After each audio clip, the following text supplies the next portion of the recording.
হ্যাঁ বাইরে দেন, এইগুলো নেব না তো। কত ডাবল কত? আর সিঙ্গেল 50। আচ্ছা দেন, ডাবল দেন এটা। আসসালামু আলাইকুম, স্বাগতম নতুন আরেকটি ভিডিওতে। তো চলে আসলাম হচ্ছে একটা গ্রামের রেস্টুরেন্ট বলেন বা হোটেল বলেন, রেস্টুরেন্ট মতোই। তো ডাবল ডিমের মোগলাই আর কি অর্ডার দিচ্ছি। তো আজকে দেখাবো ডাবল ডিমের মোগলাইয়ের মানে একদম শুরু থেকে প্রসেসিংটা। এটা হচ্ছে এক টুকরা আটা নিছে, আটাগুলো গোল করে রুটি বানাইছে। রুটি বানানোর পর হচ্ছে টানা আস্তে করে লম্বা করতেছে, মানে পাতলা করতেছে। তারপর হচ্ছে দিয়ে দিল একটা ডিমটা খুব সুন্দর করে একদম গোলায়া পুরা রুটি বলেন আর আটা বলেন আটার সঙ্গে মেশাচ্ছে এবং মশলা দিয়ে দিয়েছে। তারপর হচ্ছে আর একটা ডিম দিল। যদি সিঙ্গেল ডিম হতো একটা ডিমে দিত, আর যদি ডাবল ডিমের মোগলাই হয় তাহলে দুইটা ডিম দেয় এবং অনেকক্ষণ গলায় একদম মশলাগুলো একদম সুন্দর মতো রুটির সঙ্গে মিক্সড করে দেয় যতক্ষণ না তাদের মন মতো হয়। তারপর মশলা দেয়, মশলা দিয়ে সুন্দর মতো করে আসলে এই মশলাটাই হচ্ছে আসলে এই মশলাটার পরিমাণ যেরকম হবে আসলে মোগলাইয়ের টেস্টটা সেরকম হবে।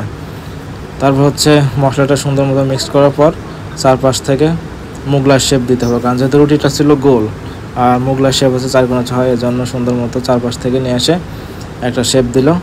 এরপর হচ্ছে তেলের উপর ছেড়ে দিতে হবে, আর তার আগে হালকা করে তেল গরম করতে হবে। আর তেল হচ্ছে আমি ওনাদের কাছ থেকে যতটুকু শুনলাম যে বেশি গরম করা যাবে না, তাহলে নাকি মোগলাই পুড়ে যায়, এবং হালকা তেল হিট দিয়ে তারপর হচ্ছে মোগলাইটা ছেড়ে দিতে হয়। তারপর কিছুক্ষণ এরকমভাবে নাড়ানোর পর উল্টায় পাল্টা দিয়ে মোগলাইটা সিদ্ধ করতে হয়, কারণ অনেক সময় দেখা যায় এক সাইডে রাখলে মোগলাই এক সাইড থেকে পুড়ে যায়, ওটা খাইতে ভালো লাগে না। আর যদি উল্টায় পাল্টা ঠিকঠাক মতো দেওয়া হয়, তেল যদি বেশি হিট না থাকে তাহলে মোগলাইটার স্বাদ নাকি বেশি হয়। আমি জিজ্ঞাসা করলাম যে তেল তো মানে হিটই নাই, তো বলতেছে না তেল হালকা হিট থাকলে নাকি ভালো হয়। আসলে বললো কি সত্য না আমি তো জানি না, আমাকে বুঝাইলো এটা নাকি জানি না।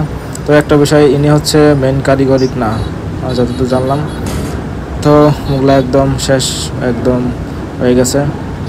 তো এটা হচ্ছে অনেক তেল থাকে, এই জন্য একটা চালনি বা ঝুড়ি বলেন একটা চালনির উপর রেখে দেয় তেল ছাড়ার জন্য কিছুক্ষণ, কারণ মোগলাইতে অনেক তেল থাকে আর এইগুলো তেল তো খাওয়া ঠিক না। তারপর অনেকক্ষণ রাখার পর যখন তেল ঝরে যায় তখন হচ্ছে এটাকে মানে কাটতে হয়, কাটে টুকরো টুকরো করতে হয়।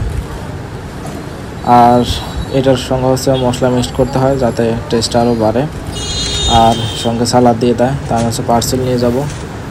তো মোগলাইগুলো প্যাকেট করতেছে পার্সেল দেওয়ার জন্য, কারণ পার্সেল নিলে এভাবে প্যাকেট করে। এটা তো ভিআইপি রেস্টুরেন্ট না, যাই হোক গ্রামের নর্মাল হোটেল বলেন বা রেস্টুরেন্ট বলেন।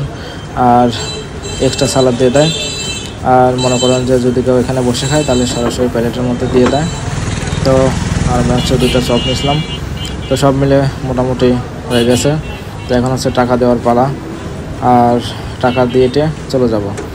তো আজকের ভিডিওটি কেমন লাগলো সবাই কমেন্টে জানাবেন, আর এরকম মোগলাই কেউ খাইছেন নাকি একটু কমেন্টে জানাবেন। কার এলাকায় মোগলাই কীরকম ভাবে বানায় একটু জানাবেন। তো ভালো থাকবেন সবাই, আল্লাহ হাফেজ।